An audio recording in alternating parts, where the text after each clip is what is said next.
Today, a policeman was murdered and 4 others injured when a terrorist came up to a major highway and opened fire.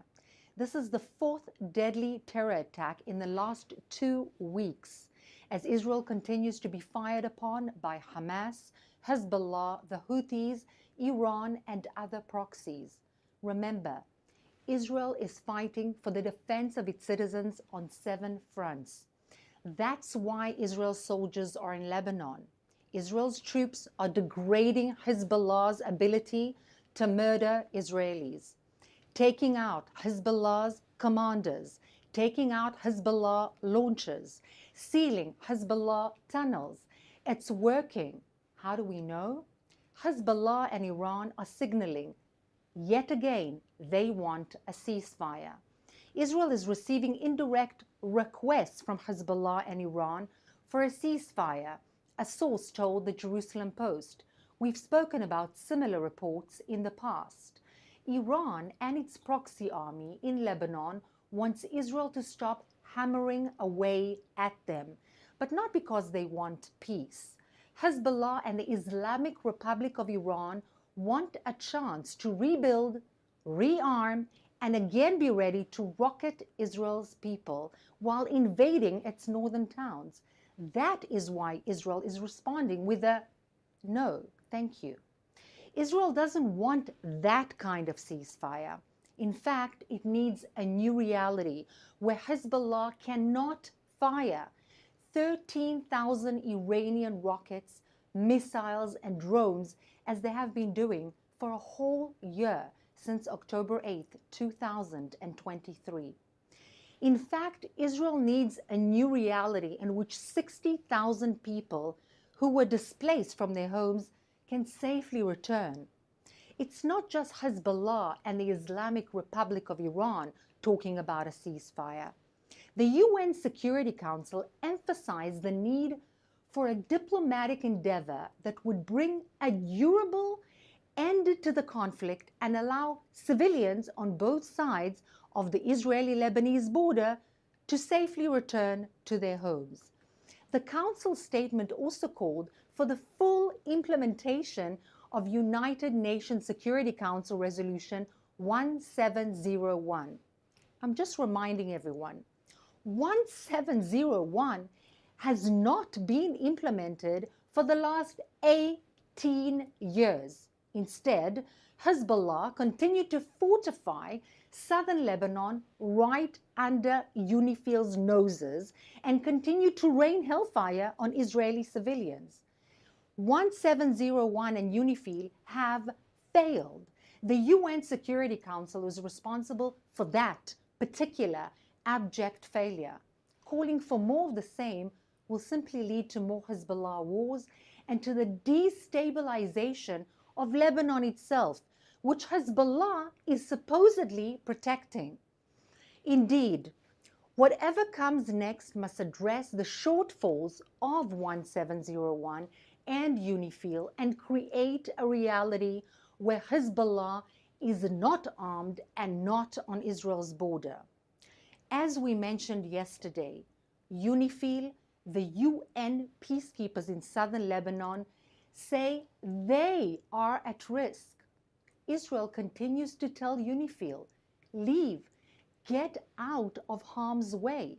In fact, Israel has officially stated last night again that Hezbollah uses UNIFIL facilities and positions as cover while it attacks Israeli cities and communities.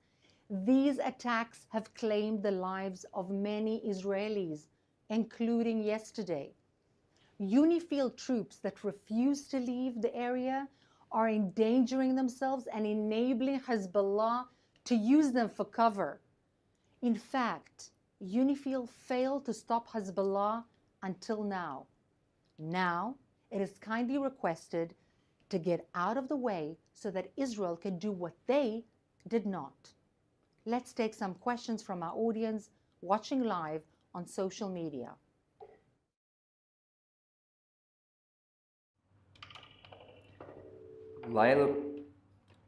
Lila Russell asks, what's holding the Lebanese army up from standing against Hezbollah? Laila, that's a brilliant question. In fact, this is an amazing opportunity for Lebanon and the Lebanese people in all of the complexity and the different groups within Lebanon to regain their independence, to regain their sovereignty, for the Lebanese army to take control.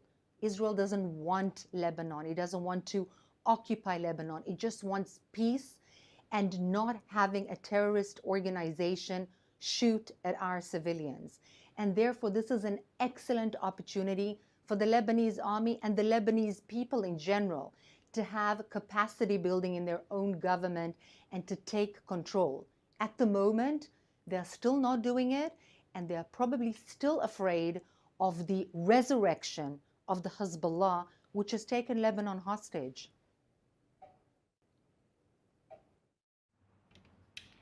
Will the IDF just go back around UNIFIL if they won't move back? The IDF warned again and again that the UNIFIL, the UN so-called peacekeeping forces, are in harm's way. If an antagonistic terrorist organization is shooting at Israeli civilians, it is the responsibility of the government and the army inside Israel, the IDF, to make away with the shooting, with that threat upon Israeli civilians.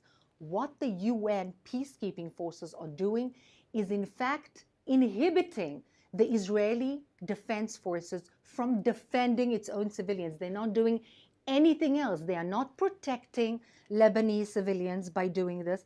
They are simply inhibiting on purpose, after they had failed to do the same, the ability of the IDF to protect and defend Israel's civilians, which is something that they are not only required to do, but it is their responsibility to do, and any sovereign government would be expected to do the same thing. NY Cleese asks, why should Israel heed pressure to uphold international law when fighting against terrorist organizations which have no regard for law at all? Israel is a democracy. It has a lot of respect for international law.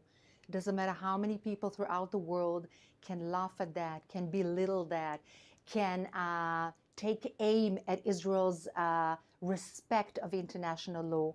But urban warfare experts, non-Jewish, not Israeli, not paid by any Jewish or Israeli entity, are saying again and again from different organizations all throughout the world that Israel is working according to international law.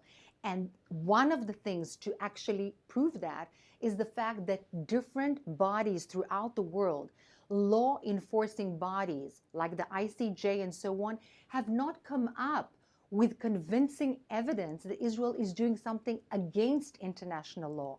Does Israel want to be like designated terrorist organizations? Of course not. It's not our standard. It's not the way we do things. We are humanitarian. We have ethics, and we will continue to have that, as Jewish people had that for thousands of years. Thank you, Ruth. For our last question, Adam D. Zucker asks, while the situation in Lebanon is critical, can you give an update on attempts to bring the hostages home? Right now, the head of the Mossad is visiting Cairo and holding yet again talks of a possible kind of a solution and a deal regarding the hostages. I cannot say much more about this at the moment. And the less is said, actually, the better for the hostages.